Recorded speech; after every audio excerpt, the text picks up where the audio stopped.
What's up, everyone? Welcome to FilmSpot, and today we will be talking about best upcoming movies.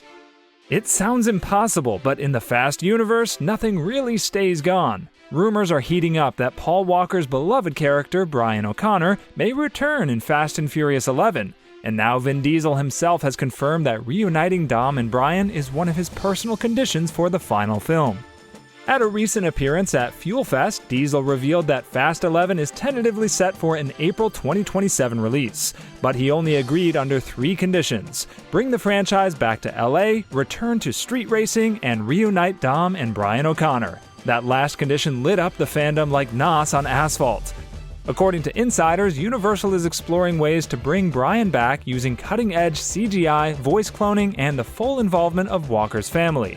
The goal isn't to recreate Brian entirely, but to give fans a respectful, emotional farewell. Some scenes may show him from a distance, driving silently, or appearing in carefully crafted flashbacks. Cody Walker, Paul's real-life brother, may once again serve as a stand-in. Director Louis Leterrier has called Fast 11 the final chapter of the saga. With Dom's family story nearing its final lap, bringing Brian home could be the most heartfelt finish yet. Nothing's confirmed, but if this happens, expect a theater-wide wave of tears. In a franchise built on family, one final goodbye might be the most important race of all. James Cameron just lit the fuse on fan hype with a fiery new still from Avatar 3, now officially subtitled Fire and Ash. The image showcases a war-torn landscape deep within Pandora, charred trees, smoky skies, and a fierce-looking Na'vi warrior with red skin and obsidian-colored armor stepping through glowing embers. No blues, no lush forests, this is not the Pandora we've seen before. Na'vi is rumored to be part of the Ash People, a new fire-based clan that will play a major role in the sequel's darker story arc. According to Cameron, this next chapter will challenge the moral foundation of the series. He said, "Not all Na'vi are good, and not all humans are bad." That one line has fans spinning theories faster than a banshee in a storm. Avatar 3 continues the saga of Jake and Neytiri as they face new threats, not just from Earth, but from within Pandora's own tribes. Expect complex politics, emotional fractures, and the kind of world building only Cameron can pull off. The film is still locked for a December 2025 release, and if this new image is any clue, it's clear that fire will do more than just burn. It'll transform everything. Gotham's shadows are stirring again because the script for The Batman Part 2 is officially finished. Director Matt Reeves has reportedly turned in the final draft, and insiders say it's darker, deeper, and more psychological than the first film. Robert Pattinson is back as Bruce Wayne, still raw, still brooding, and still haunted by the weight of the cowl. Reeves described the sequel as a deeper dive into the soul of Batman and promised that this time, the lines between hero and villain would be more blurred than ever. While official plot details are under wraps, fan speculation points toward iconic enemies like the Court of Owls or Hush making their big screen debut.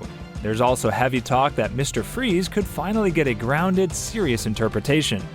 Filming is expected to begin in early 2025, keeping the projected release date of October 2026 right on track. Reeves is sticking to his noir detective tone, so don't expect big gadgets or supervillain armies. This is still the slow-burn, rainy Gotham world where violence is personal, crime is systemic, and justice walks on a razor's edge. If the first film cracked the mask, Part 2 may shatter it, and from the sound of it, this Batman still has more scars to earn. 2 Gladiators, 1 reboot. Russell Crowe has officially joined Henry Cavill in the upcoming Highlander reboot, and fans are already sharpening their swords. The film, directed by John Wick maestro Chad Stahelski, is aiming to reboot the cult classic with brutal sword fights, mythic backstories, and a fresh take on immortality. Crowe's role hasn't been fully revealed, but he's expected to play a seasoned immortal who guides Cavill's character through centuries of battle and betrayal. Think ancient mentor with secrets and possibly an axe to grind.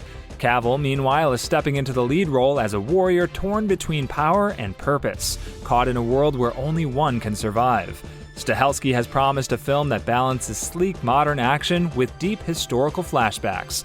"We're building a Highlander that feels massive in scope, but personal in heart," he said in a recent interview. Filming begins later this year, with most of the cast and crew already locked in. There can only be one, sure, but with Crow and Cavill in the same frame, fans may not want to choose. This reboot might just turn a cult classic into a certified cinematic event. After months of sand, screams, and set secrets, the new Mummy movie has officially wrapped filming. Director Lee Cronin, known for Evil Dead Rise, confirmed the news on social media, calling the shoot the most intense and rewarding experience of my career. If that doesn't get horror fans buzzing, the early buzz just might. This reboot aims to bring back the horror adventure magic of the original Universal classics while ditching the bloated action of the 2017 version. Cronin has reportedly leaned heavily into practical effects, real stunts, and tight claustrophobic tension. No Tom Cruise, no massive explosions, just ancient evil, dark corridors, and fear in every frame. While the cast remains mostly under wraps, rumor has it a major horror star is playing the new Mummy, with creature design inspired by ancient Middle Eastern folklore rather than standard jump scare monsters. Early test screenings reportedly left viewers disturbed in the best way. Universal is hoping The Mummy helps revive their long-dormant Dark Universe initiative. With the success of The Invisible Man and now Cronin's grounded approach, they might be onto something. No official release date yet, but expect a 2025 premiere and possibly the start of a terrifying new cinematic era. It's been nearly 3 decades since the red lights flickered and attention boiled beneath the sea, but now Crimson Tide is officially getting a sequel, and yes, Denzel Washington is expected to return.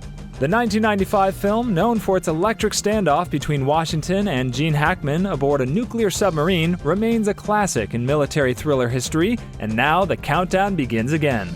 According to insiders, the sequel will focus on Washington's character, now a high-ranking Navy leader, pulled back into conflict during a global crisis involving cyber warfare, rogue nations, and underwater sabotage. The original film's claustrophobic tone will reportedly be preserved, but updated with modern tech, global stakes, and new ethical dilemmas. No director is attached yet, but several high-profile names are circling. The studio's goal? A cerebral, suspenseful thriller that doesn't rely on explosions, but on silence, strategy, and the power of words in tight quarters. Think The Hunt for Red October, but through a 2025 lens.